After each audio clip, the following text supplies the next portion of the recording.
et un plan fac. Donc, j'avais fait le sujet chez le myope il y a 2 ans.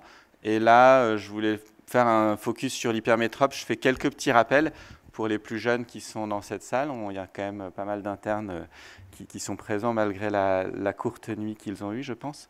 Donc, chez le myope, le laser va diminuer la puissance par une photoablation centrale. Et l'hypermétrope, on va faire une photoablation périphérique pour faire augmenter la puissance de la cornée. Donc, comme l'a dit le docteur Coulet, on va vraiment vérifier la pachymétrie chez un myope. Chez l'hypermétrope, ça a moins d'importance parce que la pachymétrie cornéenne physiologique périphérique est élevée, donc de creuser en périphérie n'a peu d'influence sur la pachymétrie. Ce qui est hyper important chez l'hypermétrope, ça va être d'estimer la kératométrie post-opératoire. C'est-à-dire que par dioptrie traitée, un hypermétrope de 3 dioptries, on va gagner une kératométrie en kératométrie de 1,2 dioptrie. Donc on va se retrouver avec plus 3,6 dioptries. Donc les recommandations chez le myope, généralement, on ne dépasse pas 8 dioptries. Après, selon la pachymétrie, parfois on peut dépasser un petit peu.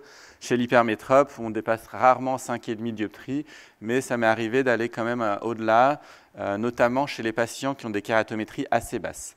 Donc il faut estimer la kératométrie post-op après laser, et on ne devra pas dépasser finalement le seuil de kératométrie d'un kératocone, à peu près 48 dioptries. Juste un petit mot sur la PKR. Généralement, j'en fais pas au-delà de 3-4 dioptries chez le myope, et pour des raisons de haze plus fréquents, même s'il y a des collègues qui en font. Et chez l'hypermétrope, je me limite à 3 dioptries, parce qu'il y a quand même pas mal de régression au-delà. Donc l'implant fac, c'est un implant qui va être positionné entre le cristallin et l'iris, donc dans le sulcus. Et donc, on a un vaste panel de correction de moins 18 à plus 10 dioptries, donc qui va être destiné chez les myopes à des pachymétries fines, des sécheresses oculaires et des kératocones frustres ou avérés, comme ici chez ce patient, qui a eu un implant fac après ses anneaux intracornéens. Le bilan pré-op, il va être hyper important. Donc, avant tout geste au niveau du segment antérieur, une microscopie spéculaire pour vérifier qu'on a assez de cellules endothéliales. Surtout que là, on va être vraiment à l'injecter en chambre antérieure. Et soit une écho-UBM qu'on faisait bien volontiers avant d'avoir l'antérion. Et maintenant, l'antérion permet quand même d'avoir une bonne image, une bonne idée de la profondeur de chambre antérieure. Les paramètres hyper importants, ça va être le calcul de la taille de l'implant. C'est vraiment le temps crucial de cette chirurgie, parce que si on a un implant trop grand, on va avoir un implant qui va pousser l'iris en avant, donc avec des risques de fermeture de l'angle ou de glaucome pigmenté. Et à contrario, s'il est trop petit par rapport à la taille du sulcus, il va frotter sur le cristallin et on va avoir des cataractes. Donc le sizing, c'est vraiment le temps crucial. Donc, je vous ai fait quelques cas cliniques pour rendre un peu plus vivante cette présentation. Donc, le premier, c'est un jeune homme de 23 ans, hypermétropie stable, avec une réfraction sous skiacol à plus 5,5, orthotropique avec sa correction optique. Voilà ses topos. Donc, comme je vous l'ai dit, on fait attention à la kératométrie, la 41.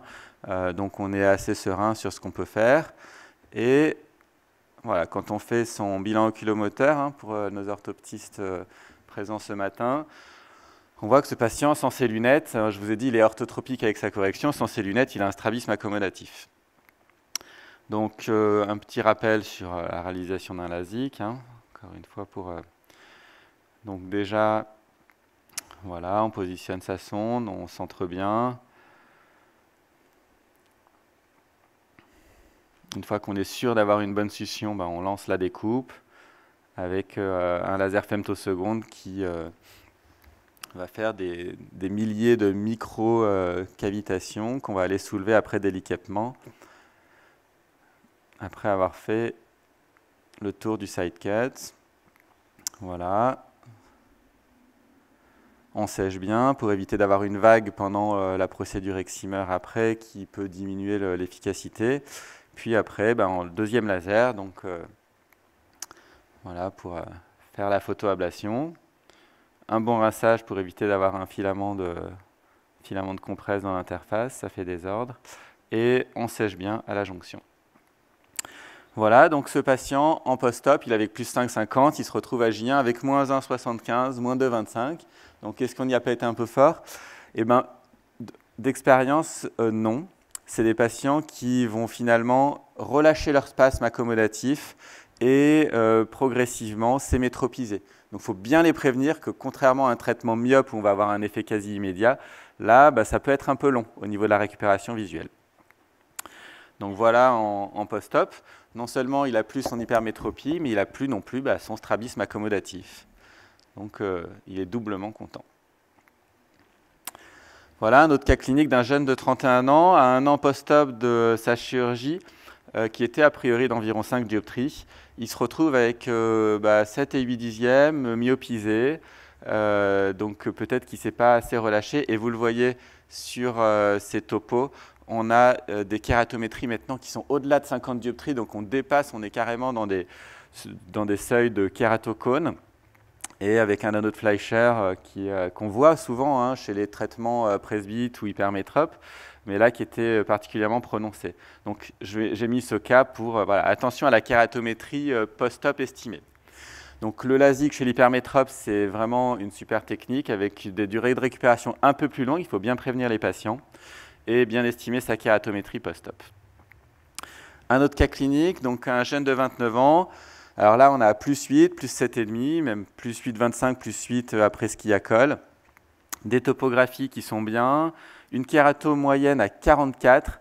Donc là, clairement, on ne va pas lui faire un LASIK parce qu'on va se retrouver encore avec 55 dioptries de kératométrie post-op. Donc là, on voit qu'il a une chambre antérieure profonde, qu'il a assez de place pour accueillir un implant FAC. Donc on peut lui poser un implant FAC. Donc je vous ai mis aussi une petite vidéo express. Donc un des temps les plus délicats avec les implants, alors ça c'est les implants ICL de Star, qui sont, je trouve, pour avoir essayé aussi les IPCL, les ICL sont à mon sens d'un matériau plus fiable. Donc le chargement de l'implant est assez délicat. Puis après c'est une incision de bien 3-2 parce qu'on va aller vraiment injecter en chambre antérieure, on ne peut pas injecter en berge, parce qu'on a des risques assez importants de retournement de l'implant. Voilà, notamment à ce temps-là, donc il faut être sûr qu'on injecte vraiment bien à l'endroit. Puis après, on va aller glisser notre ICL sous l'iris. Voilà, on va bien aspirer le visqueux, parce que ça peut être un facteur de blocage pupillaire en post-op. Et après, on lave bien et on fait un myosis pharmacologique.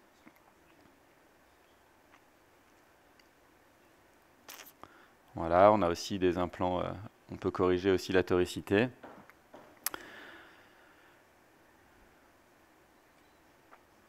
Voilà, on vérifie en post-op maintenant avec l'antérion que tout est bien en place. On va calculer le vaulting, donc la taille entre l'espace entre le cristallin et l'implant. Pensez chez l'hypermétrope à faire une IP parce que contrairement à l'ICL myope, il n'a pas de petit trou, donc il y a plus de risque de blocage pupillaire. Donc il faut faire une IP soit en pré-op, soit en per-op ou vraiment en post-op immédiat. Un autre cas clinique, donc une femme de 55 ans, hypermétrope plus presbyte. Donc au fur et à mesure des cas cliniques, je mets des couleurs quand même pour aider un petit peu la réflexion. Donc elle est à plus 5, elle est presbyte, elle veut une chirurgie réfractive de son hypermétropie qu'elle a eu toute sa vie, elle en a marre et en plus maintenant elle est presbyte. Donc là, chez l'hypermétrope presbyte, c'est vraiment le candidat idéal de l'après-lex, donc la chirurgie du cristallin clair. Donc en dessous de 3 dioptries, j'ai une préférence pour un implant multifocal diffractif. Par contre, au-delà de 3, 4, 5 dioptries, un head-off, parce que je pense que l'œil hypermétrope court n'est pas forcément très bien adapté à la multifocalité diffractive. Et chez des patients qui ont plus 5, ils vont être déjà hyper contents avec un implant head-off pour leur vision de loin et leur vision de près.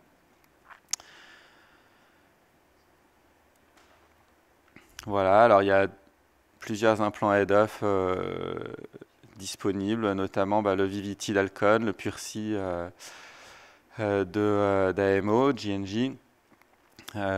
C'est à mon sens les deux vrais head-off qu'on a actuellement. Les autres ont un peu moins de profondeur de champ. Un dernier cas clinique, donc là c'est voilà, le cas de l'extrême, je vous ai dit hypermétropie forte. Donc la femme de 65 ans qui se présente avec une hypermétropie, une anophtalmie, 15 de longueur axiale. Donc là, Didier, toi qui es spécialiste de la biométrie, donc là 15 de longueur axiale, on se retrouve donc l'éco-B, vous voyez, nanophtalmie, un implant de 55 dioptries. Donc là on est sur du sur-mesure et il n'y a pas beaucoup de labos qui font ça. En l'occurrence, là, c'est un Aspira de 55 dioptries avec une chirurgie, du coup, sur un petit œil. On se retrouve presque à faire l'équivalent d'une chirurgie de cataracte congénitale.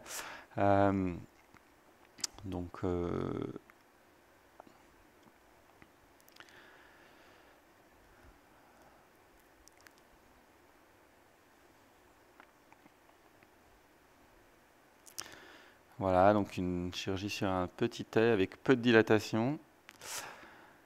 Des crochets, parce qu'elle se met bien en myosis en opératoire. Une cataracte quand même bien. Une bonne cataracte.